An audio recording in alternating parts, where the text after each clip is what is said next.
Hola chicos, soy Milady, catequista de la parroquia Sagrada Familia, Centro Pastoral Señor de los Milagros. Para el tema de hoy me va a acompañar mi hermano Israel, mi hermana Isabel, mi hermana Yanela y mi hermana Luciana. El tema que vamos a realizar hoy se llama Caminar por la Fe. Pero antes de comenzar, te pido que busques un lugar cómodo donde sientas tranquilidad para hacer una pequeña oración. En el nombre del Padre, del Hijo y del Espíritu Santo. Amén. Señor, gracias por cuidarnos día a día a cada uno de nosotros, que en estos momentos estamos pasando por una crisis mundial. Fortalece nuestra fe para que ninguna de las acechanzas del enemigo las debilite. Hoy más que nunca, necesitamos creer en las verdades que nos has revelado y en las verdades que cree y espera la Santa Iglesia Católica. Gracias infinitas por permitirnos ser parte de ella, y hoy, como parte de la formación de los confirmantes de la parroquia de la Sagrada Familia, te pedimos que el Espíritu Santo nos llene de sabiduría y entendimiento para que el tema que está a punto de comenzar sea fructífero para su formación cristiana. Amén.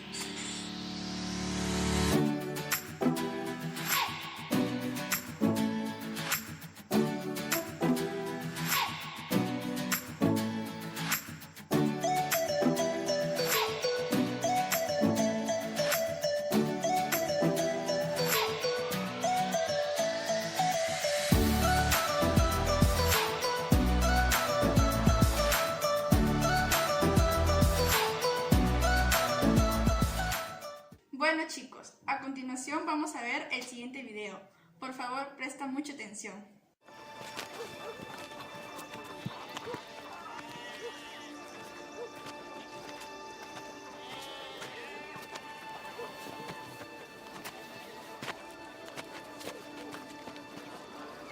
¿Quién ha tocado mi ropa? ¿Ves que la multitud te aprieta y dices, ¿quién me ha tocado?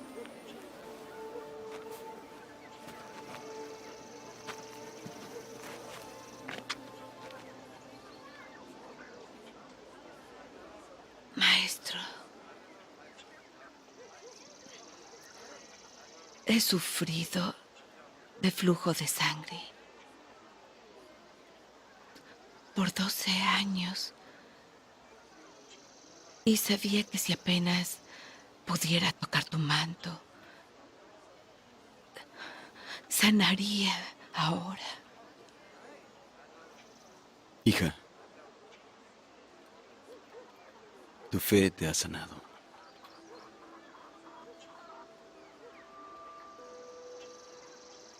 Ve en paz y queda sana de tu aflicción.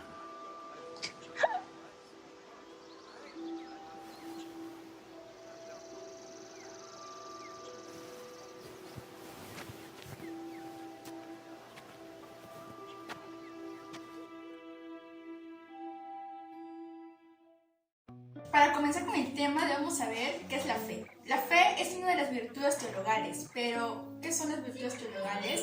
Las virtudes teologales son hábitos que Dios infunde a las personas en su voluntad e inteligencia para que tengan un comportamiento moralmente bueno, para que seamos capaces de actuar a lo divino, es decir, como hijos de Dios. No obstante, estas virtudes requieren nuestra colaboración libre y consciente para que se perfeccionen y crezcan.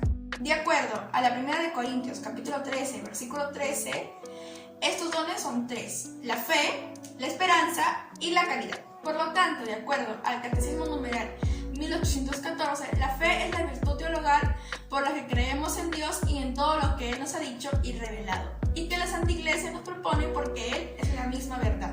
Dicho en otras palabras, en Hebreos capítulo 11, versículo 1, es la luz divina por la cual, sin ver, podemos creer en lo que Dios nos dice y la Iglesia nos enseña. Como Santo Tomás de Aquino nos decía, es un acto del entendimiento el cual se adhiere a la verdad divina mediante una orden de la voluntad movida por la gracia de Dios.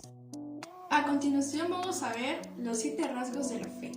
La fe es un puro don de Dios que recibimos si lo pedimos ardientemente. La fe es la fuerza sobrenatural que nos es necesaria para obtener la salvación.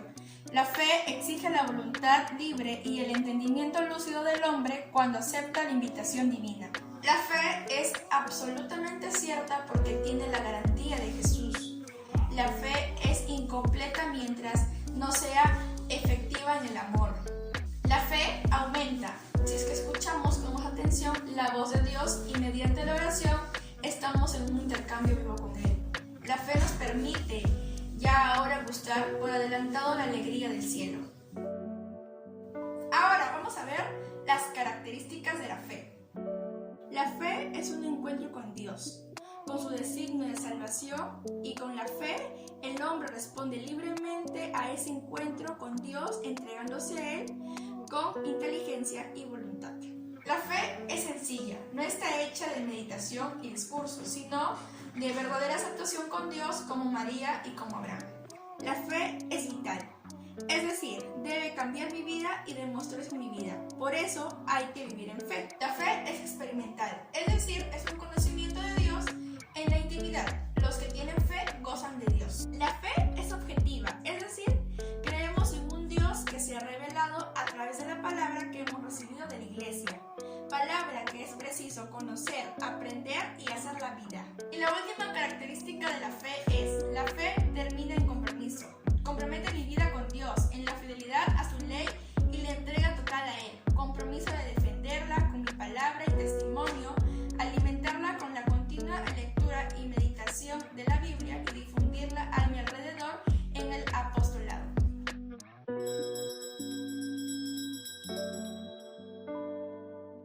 ¿Sabías que, a lo largo de la historia de la Iglesia, hemos celebrado en 2 ocasiones el Año de la Fe?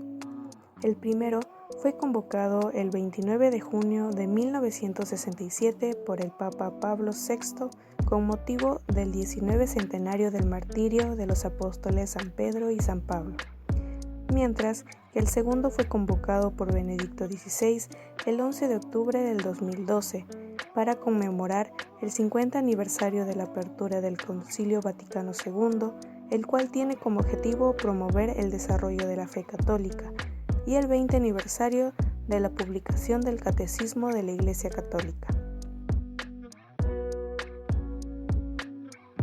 Hola, soy Israel.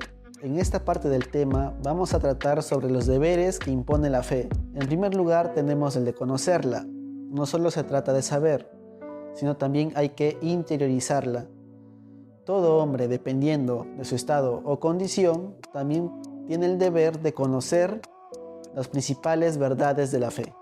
2. Confesarla, manifestándolas con palabras y hechos.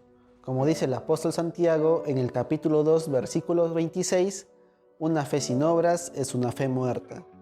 Asimismo, al recitar el credo, conscientemente estamos haciendo una profesión de fe, fundamentada en las verdades que Dios nos ha revelado. Al hacer una genuflexión ante la Eucaristía, estamos manifestando nuestra fe en la presencia de Cristo bajo las especies del pan y del vino. Muchas veces estos gestos, sin la presencia de la fe, podrían resultar algo incomprensibles o grotescos. Y en tercer lugar, hay que preservarla. Es obligatorio evitar todo lo que la pueda poner en peligro o debilitarla, por ser la fe un don sobrenatural de inmensa riqueza. Una manera de preservarla es cumpliendo los mandamientos y los deberes cristianos. Una crisis de fe generalmente son crisis de conducta. Ahora hablaremos de los pecados contra la fe. Entre ellos encontramos a 3. Por la negación, por no confesarla externamente por vergüenza o temor y por exponerla al peligro. En la negación encontramos 4 puntos: el ateísmo, la apostasía, la herejía y las dudas contra la fe. El ateísmo es negar la existencia de Dios. Se agrava cuando la propagamos públicamente burlándonos o persiguiendo a los creyentes, a Dios y a sus representantes. Apostasía es el abandono público y total de la fe cristiana recibida en el bautismo y todo lo que ella enseña según la ley de Dios.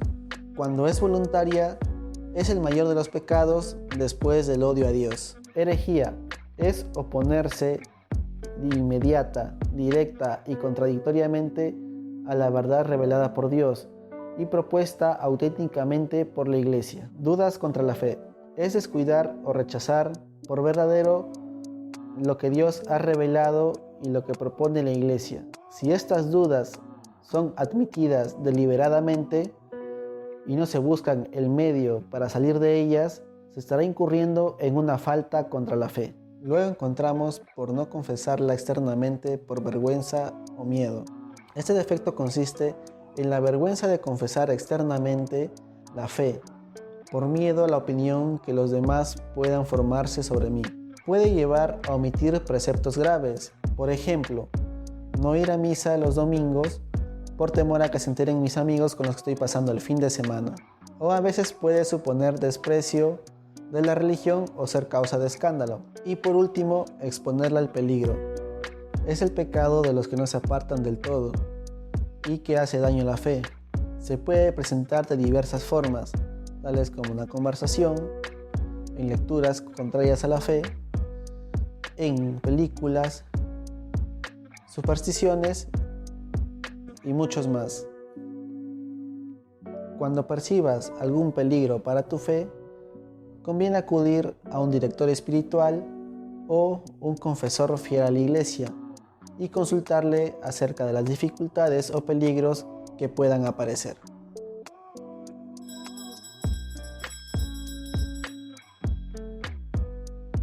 ¿Sabías que? La Iglesia Católica dedica el mes de junio al Sagrado Corazón de Jesús, ya que según la historia, el 16 de junio de 1675, el Hijo de Dios se le apareció a Santa Margarita María de Alacoque y le mostró su corazón rodeado de llamas de amor, coronado de espinas, con una herida abierta de la cual brotaba sangre y del interior del mismo salía una cruz. Recientemente, el 4 de junio en Andalucía, España, desconocidos decapitaron y cortaron las manos a una imagen del Sagrado Corazón de Jesús, siendo considerado esto como un acto vandálico contra el patrimonio y la fe.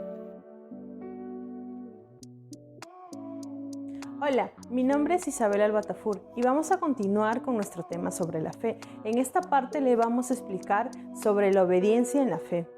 Según el Catecismo de la Iglesia Católica, en el numeral 144, obedecer en la fe es someterse libremente a la palabra escuchada, porque su verdad está garantizada por Dios, la verdad misma.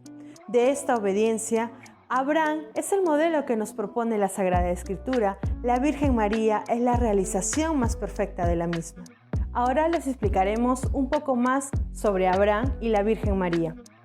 Abraham, padre de todos los creyentes. La carta a los hebreos, en el gran elogio de la fe de los antepasados, insiste particularmente en la fe de Abraham. Dice la Sagrada Escritura en Hebreos 11:8, por la fe, Abraham obedeció y salió para el lugar que había de recibir en herencia, y salió sin saber a dónde iba. También en Hebreos 11:17, por la fe, finalmente Abraham ofreció a su único hijo en sacrificio. María, dichosa la que ha creído. La Virgen María realiza de la manera más perfecta la obediencia de la fe.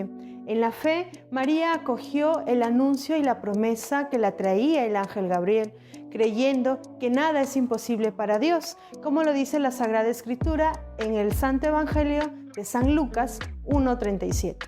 Y dando su asentimiento, he aquí la esclava del Señor, háganse en mí según su palabra. Esta parte la verificamos en Lucas 1:38. Durante toda su vida y hasta su última prueba, cuando Jesús, su Hijo, murió en la cruz, su fe no vaciló.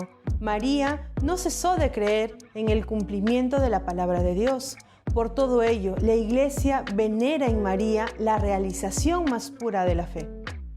Ahora hablaremos de la fe en la Santísima Trinidad. Para iniciar esta parte tenemos una pregunta. ¿Qué es la Santísima Trinidad? La Santísima Trinidad es un misterio de amor. Es más, es el misterio del amor de los amores. La Iglesia expresa su fe trinitaria confesando un solo Dios en tres personas. El Padre, que es el amor creador, el Hijo, que es el amor redentor, y el Espíritu Santo, que es el amor santificador. Ahora les explicaremos cada una de estas tres personas. La fe en Dios Padre. La fe es ante todo una adhesión personal del hombre a Dios. es al mismo tiempo el consentimiento libre a toda la verdad que Dios ha revelado. Es justo y bueno confiarse totalmente a Dios y creer absolutamente en lo que Él dice. La fe en Dios Hijo. Para el cristiano, creer en Dios es inseparablemente creer en aquel que Él ha enviado, su Hijo amado, en quien ha puesto toda su complacencia. El Señor mismo dice a sus discípulos en Juan 14:1, creed en Dios, creed también en mí. Podemos creer en Jesucristo porque es Dios, el Verbo hecho carne. Él es el único en conocerlo y en poder revelar. La fe en el Espíritu Santo. No se puede creer en Jesucristo sin tener parte en su Espíritu.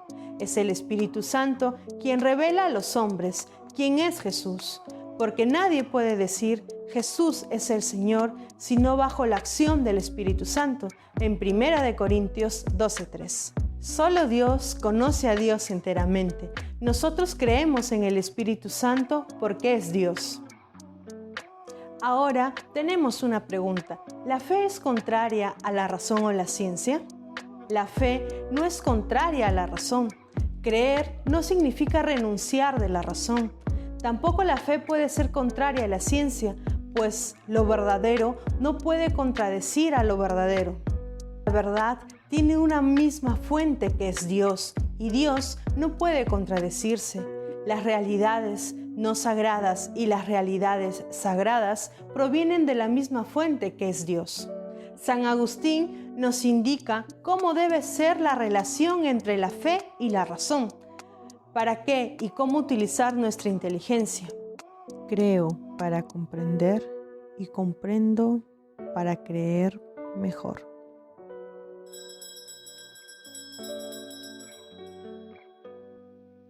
¿Sabías que existen varios católicos que dieron aportes científicos muy importantes? Por ejemplo, Giuseppe Marcalli, quien fue un sacerdote italiano y profesor del seminario del siglo XIX, es el inventor a una escala alternativa a la de Richter para medir la intensidad de los terremotos. También Georges Lemaitre, quien fue un sacerdote matemático, astrónomo y profesor de física belga, conocido por promover lo que se conocería como la teoría del Big Bang. Hola, mi nombre es Yanela y en esta última parte del tema vamos a hablar sobre el credo. Como te pudiste haber dado cuenta, mi compañero Israel lo mencionó al referirse a los deberes que impone la fe. Pero, ¿qué es el credo? Si es que aún no lo sabes, no importa, yo te lo explicaré. Cada domingo proclamamos con gozo durante la celebración de la Eucaristía el credo, que es la oración, la cual contiene los principios y creencias de nuestra fe católica. Pero, ¿el credo bíblico? En este tiempo de tanta confusión es importante descubrir que lo que los católicos creemos es la fe de siempre, es el credo de la Biblia. Veamos. Creo en Dios. Nuestro Dios es el único Señor, en el Evangelio según San Marcos capítulo 12, versículo 29. Padre Todopoderoso. Lo que es imposible para los hombres es posible para Dios. Según el Evangelio de San Lucas, capítulo 18, versículo 27. Creador del cielo y la tierra. En el comienzo de todo, Dios creó el cielo y la tierra. Según el libro de Génesis, capítulo 1, versículo 1. Creo en Jesucristo. Él es el resplandor glorioso de Dios, la imagen misma de lo que Dios es. Lo podemos encontrar en el libro de Hebreos, capítulo 1, versículo 3.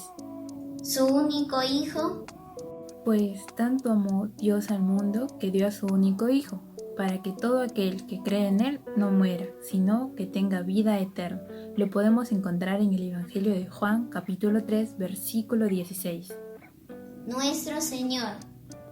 Dios lo ha hecho Señor y Mesías. Lo podemos encontrar en el libro de Hechos, capítulo 2, versículo 36. Que fue concebido por obra y gracia del Espíritu Santo. El Espíritu Santo vendrá sobre ti, y el poder de Dios Altísimo descenderá sobre ti como una nube. Por eso, el niño que va a nacer será llamado Santo e Hijo de Dios. Lo podemos encontrar en el Evangelio de Lucas, capítulo 1, versículo 35. nació de Santa María Virgen. Todo esto sucedió para que se cumpliera lo que el Señor había dicho por medio del profeta. La Virgen quedará encinta y tendrá un hijo, al que pondrán por nombre Emmanuel, que significa Dios con nosotros. Según el Evangelio de Mateo, capítulo 1, versículo del 22 al 23. Padeció bajo el poder de Poncio Pilato. Pilatos tomó entonces a Jesús y mandó azotarlo. Los soldados trenzaron una corona de espinas, la pusieron en la cabeza de Jesús y lo vistieron con una capa de color rojo oscuro. Lo podemos encontrar en el Evangelio de Juan, capítulo 19, versículo del 1 al 2. Fue crucificado. Jesús salió llevando su cruz para ir al llamado lugar de la calavera, o que en hebreo se llama Gólgota. Allí lo crucificaron y con él a otros dos, uno a cada lado. Pilato mandó poner sobre la cruz un letrero que decía: Jesús de Nazaret, Rey de los Judíos. Lo podemos encontrar en el Evangelio de San Juan, capítulo 19, versículo del 17 al 19. Muerto y sepultado. Jesús gritó con fuerza y dijo: Padre, en tus manos encomiendo mi espíritu. Y al decir esto, murió. Lo podemos encontrar en el Evangelio de San Lucas, capítulo 23, versículo 46. Después de bajarlo de la cruz, lo envolvieron en una sábana de lino y lo pusieron en un sepulcro abierto en una peña, donde todavía no habían sepultado a nadie. Según el Evangelio de San Lucas, capítulo 23, versículo 53.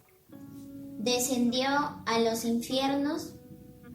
Como hombre murió, pero como ser espiritual que era, volvió a la vida, y como ser espiritual fue y predicó a los espíritus que estaban presos. Lo podemos encontrar en la primera carta de Pedro, capítulo 3, versículo del 18 al 19. Al tercer día resucitó entre los muertos. Cristo murió por nuestros pecados, como dicen las Escrituras, que lo sepultaron y que resucitó al tercer día. Según la primera carta a los Corintios, capítulo 15, versículo del 3 al 4. Subió a los cielos y está sentado a la derecha de Dios Padre Todopoderoso. El Señor Jesús fue llevado al cielo y se sentó a la derecha de Dios.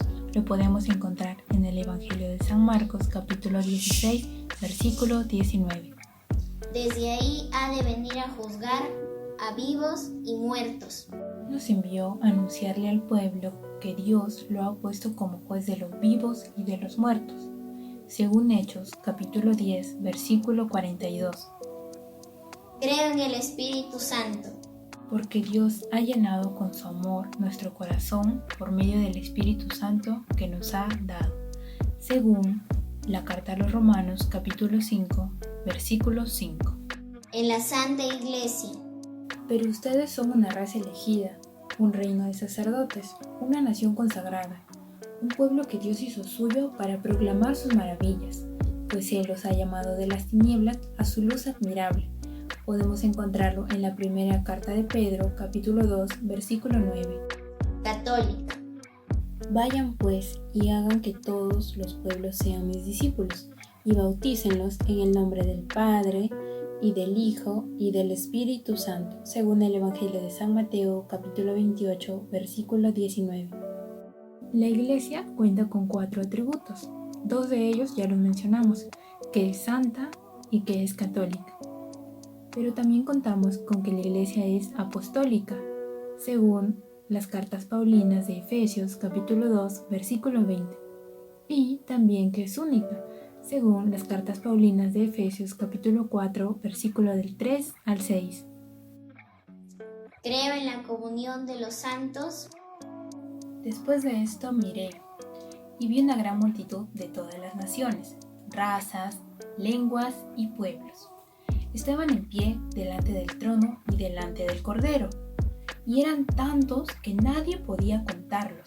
Podemos encontrarlo en la carta profética de Apocalipsis, capítulo 7, versículo 9. El perdón de los pecados. A quienes ustedes perdonen los pecados, les quedarán perdonados, según el Evangelio de San Juan, capítulo 20, versículo 23. Creo en la resurrección de la carne. Cristo dará nueva vida a sus cuerpos mortales. según la carta a los Romanos capítulo 8, versículo 11. ¿Y la vida eterna? Allí no habrá noche, y los que allí vivan no necesitarán luz de lámpara ni luz del sol, porque Dios, el Señor, les dará su luz, y ellos reinarán por todos los siglos, según la carta profética de Apocalipsis capítulo 22, versículo 5. Amén. Así sea. Ven, Señor Jesús, según la carta profética de Apocalipsis capítulo 22, versículo 20.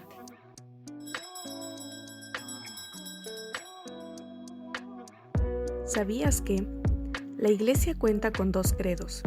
El credo apostólico, el cual se llama de esta manera porque quiere resumir la esencia de lo que los apóstoles transmitieron al mundo, el mismo que Yanela y Luciana nos acaban de explicar. Y el credo niceno, que nació en el siglo IV, como respuesta a la herejía arriana, formulándose durante los concilios de Niceno y Constantinopla, para remarcar la fe en la Santísima Trinidad que Arrio había puesto en cuestión. También es considerado como el credo largo. A continuación te daré 3 tips que puedes utilizar para que tu fe aumente. El tip número 1 sería pedir a Dios. Pedirle que haga que nuestra fe crezca, porque día a día de repente se ve debilitada. Entonces, al hablar con Dios, hace que interceda. El tip número 2 sería estudiar la fe, ir a un grupo de oración, leer la Biblia, empaparnos más. De esta manera nuestra fe no se verá debilitada. Y el tercer y último tip sería dar testimonio de vida, que no solo queden palabras, que no solamente quede lo que he leído, sino que se muestre que al momento de nosotros compartir con las demás personas, seamos la imagen de lo que hemos leído, de lo que hemos estudiado y de lo que Dios está haciendo con nosotros. ¿Qué dice el Papa Francisco sobre la fe? Él nos dice: la edad de ustedes es una etapa de cambios increíbles, en la que todo parece posible e imposible al mismo tiempo. Les reitero con insistencia, permanezcan estables en el camino de la fe, con una firme esperanza en el Señor. Aquí está el secreto de nuestro camino. Él nos da el valor para caminar contracorriente. ¿Lo están oyendo, jóvenes? Caminar contracorriente. Esto hace bien al corazón, pero hay que ser valientes para ir contracorriente, y Él nos da esta fuerza. Haremos una pequeña oración final. Para ello nos ponemos en presencia de nuestro Señor. En el nombre del Padre, del Hijo, del Espíritu Santo. Amén. Señor, el día de hoy quiero empezar agradeciéndote por todas las bendiciones que derramas en nuestros hogares, por habernos permitido llegar a los jóvenes a través de esta plataforma virtual. También me gustaría pedirte para que no permitas que los jóvenes se alejen de tu camino, sino que sigan con su fe intacta en ti, para que puedan seguir en este proceso de confirmación, para que logres que podamos entender todos los misterios que implica la fe. También me gustaría pedirte por todas aquellas personas que día a día dan el pecho frente a esta pandemia. Por favor, no nos sueltes nunca de tu mano. Te lo pedimos en nombre de nuestro Señor Jesús. Amén. Si tuviera fe como un granito de mostaza, eso nos dice Jesús.